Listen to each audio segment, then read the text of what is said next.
En su comentario de este sábado, la doctora Edmé Domínguez Reyes, catedrática de la Universidad de Gotemburgo, aborda el aumento de la violencia de género en medio de esta pandemia. En medio de la pandemia y de los análisis de sus consecuencias, uno de los temas que más ha resaltado a nivel de prensa, pero también de interés académico, es el de cómo las mujeres siguen siendo las grandes perdedoras. No se trata solo de las consecuencias directas del confinamiento y del aumento en un hasta 30-40% de la violencia doméstica en muchos países del mundo, según cifras de Naciones Unidas Mujeres, sino de la violencia económica, política, educativa, psicológica y de los retrocesos a los avances de igualdad entre sexos que ya se habían logrado.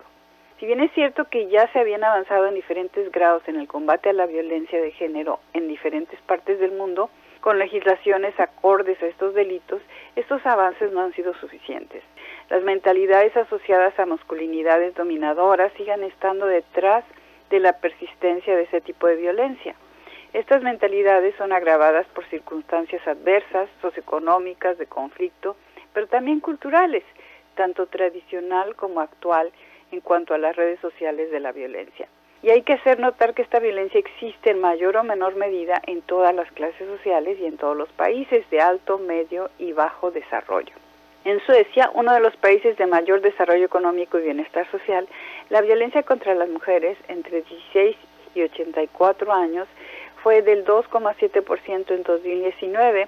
La tendencia había sido a la baja, pero esta volvió a subir desde 2016 hasta 2018, según cifras estadísticas nacionales.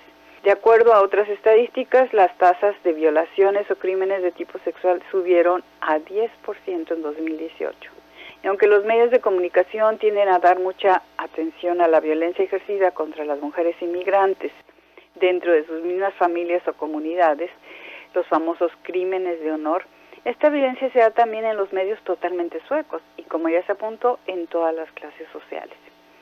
De ahí nos vamos a las cifras dadas por Naciones Unidas que apuntan que 243 millones de mujeres entre 15 y 49 años han sido sujetas a algún tipo de violencia. Esto es solo de los datos reportados, pero se calcula que estos reportes no alcanzan ni al 40% de lo que sucede en el mundo. Otro tema que entra en esta problemática es la violencia política. Esta se sigue dando a todos los niveles, desde las electas a nivel municipal hasta las votadas a nivel nacional. Y el color ideológico del gobierno en el poder no parece tener efectos sobre este tipo de violencia. Es decir, esta se da bajo gobiernos supuestamente de izquierda, como durante las administraciones de Evo Morales en Bolivia, o la de AMLO en México, como bajo la derecha de Bolsonaro en Brasil.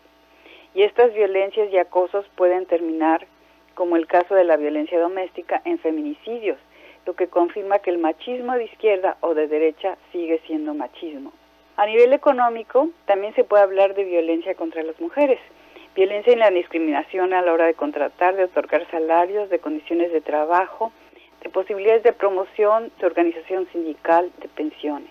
Incluso en Suecia, con un mercado de trabajo sumamente segregado, donde muchas ocupaciones como los servicios de cuidado, de salud o educación siguen predominando las mujeres, la brecha salarial sigue siendo del 5 al 10%, dependiendo del sector. En México es del 15% a nivel nacional, pero varía mucho según el estado.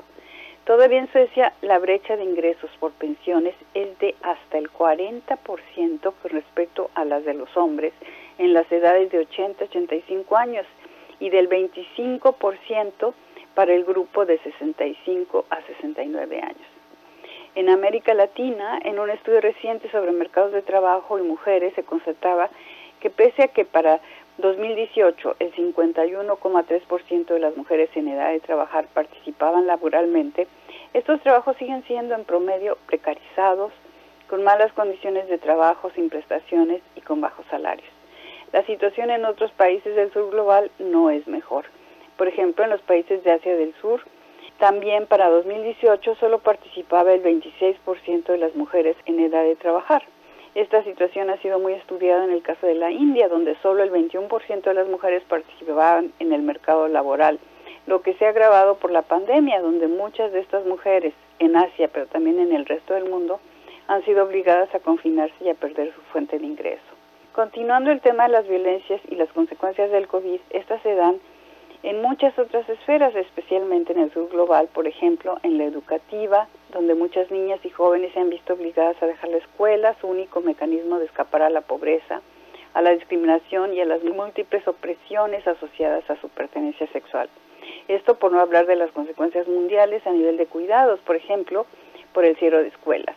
En el caso de la atención médica, en Asia del Sur se reporta que las mujeres víctimas de la pandemia han tenido menos acceso a medicinas y cuidados médicos. Además, está habiendo una disminución de recursos para la atención de otras necesidades vitales a las mujeres, como la atención de partos o de abortos, cuando estos son permitidos.